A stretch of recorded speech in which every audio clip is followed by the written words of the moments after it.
Leon, good morning. There's been a lot of players, about 57 players that have played for Leinster this year. There's been great opportunities to run new players, thinking in particular of like Alex, I don't know if my pronunciation is right, Soroka, is it? That's correct, yeah. Alex. Yes. Who played against Glasgow and showed a lot of good form. Will you take this opportunity now this week to look at more young players? Well, it's a bit of a mix, yeah. Alex picked up a bang to his shoulder, so he sort of neck shoulder. But yeah, he's been great for us. Great to get a couple of games under his belt already, because some of them are very young in their development. Like Alex is he's due for under 20s this year, so he'll go away and play with the under 20s. So that'll be an important piece from. And normally those guys will be playing in the Six Nations at this time of year. So. But yeah, overall, lots of guys have got some experience. Jamie Osborne's been fantastic. He's another player that's under 20 still. Would have been getting ready for his leaving cert this year, or this time last year. Max O'Reilly at 15. Andrew Smith, who would have played earlier on in the year. Even Tim Corkery making his debut as well last week at 10. So it's been fantastic for a lot of those young guys. So yeah, it's good. It's good opportunities to build a little bit for the future. A lot of teams are going through something similar at the moment, but the challenge this year is because of the nature of the conference system. There were a lot of must-win games in there as well, so it was fairly pressurised for a lot of those young guys. But overall pleasing. Sean O'Brien again is on the bench. Marcus Hannon, another player, made his debut recently. He's starting to rack up a few caps now as well, which is positive. Thomas Clarkson as well, who's with the Irish 20s last year, so he's progressing all the time. Has had a few starts and another good window for him this weekend. Speaking of the future, do you think the CBC partnership will trickle all the way down to the academy? Will benefit at that level?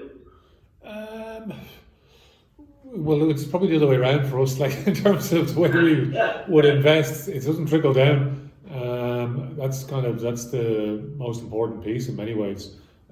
Because I think the investment in the grassroots is something that Leinster's always taken very, very seriously, and we want to make sure that there's that steady pipeline of player coming through. So it's always going to be a very, very important aspect, and probably it differentiates us from a lot of other teams out there. So it's so important, I think, for the sustainability and long-term future of the club.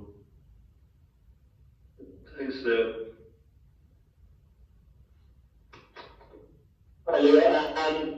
Just wondering, in terms of the game against the Ospreys, it's the final game in the Pro 14 league, and then the following week going into the final. Is that unusual to an approach to a final in a league game the week before? It's a little bit unusual in terms of the way this season, having the final, I guess, after the Six Nations. So that is certainly unusual, not something that we've encountered before, really. I guess the direct comparison is, there was the autumn internationals spread over a big chunk of time. 6 games in 7 weeks, so reasonably similar, I guess. So the Irish guys would have played 5 games in 7 weeks, and obviously they didn't play the Scarlets game, so it's 5 games in 8 weeks. So now they come back into this pretty intense block of games. So we'll make our assessment, see who everyone is after the England weekend, and make some selections. Pretty similar to the way that Montpellier week, if you remember, off the back of the autumn international or the autumn Nations Cup and internationals games that were going on there. So there'll be some similarities there, I guess. But yeah, it is unusual for sure. Normally you'd have a game or guys come back and do a little bit of training, and then you're into what has been quarterfinals of Europe in the past. It didn't happen last year, but in previous years that was always the way.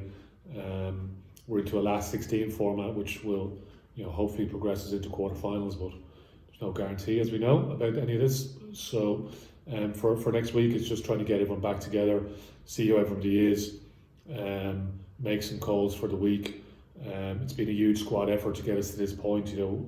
What Don has mentioned already, 57 players to get us to this point is it's a pretty phenomenal number, isn't it? So we we'll you know, no doubt we'll pick up a few injuries over the course of the weekend, and then it's just trying to make assessments for next week and realise we've a huge challenge against the old enemy, so to speak. And both sets of players, I'm sure, will be highly motivated to do well for their respective teams. So, great challenge for us all. Yeah, and just in relation to the game and the Ospreys as well, in terms of how you play the game, I mean, you know, is it a situation where you don't go full tilt in case you get injuries to players, or you kind of, is there a mindset there? There's a good window for guys as well. So, you know, we made a good few changes from last week's team. So, and you know, it's important to try and get that balance because we've a lot of young players in the group as it is. It's nice to have some experience within that as well. And so it's just trying to get the balance, making sure that people can go well and put in a good account of themselves, because everyone wants to be involved over the next few weeks. You know, final next week, as we touched on, the last 16 game against Toulon, and you know, whatever games are beyond that. But you know, that's, you know, the following 2 weekends is motivation enough. So you know, we've players kind of scattered around a little bit at the moment. Some guys will get the opportunity to play for Ireland against England. There's some guys that are on the periphery of the squad there, and then there's, you know, the guys that we have playing, and you know, 1 or 2 other guys that we're managing beyond that as well. So yeah, we'll see how everyone is after the weekend. But you know, ultimately, yeah, it's a great window for guys to represent Leinster and try and do well for themselves and put their hand up and say, pick me for the big games, because this is what I'm able to deliver. So that's an important piece for us. And finally for me, saying you England on Saturday, it'd be kind of be a good mental place for the guys coming back from beating England in the Aviva. How do you think that game might go? Yeah, like, you know, it's, you know, obviously the guys had a great win against Cullen at the weekend. Such a tough place to go, as we know. It was 20 odd years Ireland were searching for a win there at one point in time to win up in Murrayfield. And yeah, so it was always going to be a very, very tough battle up there. And yeah, like, it's such a big game, Ireland England always.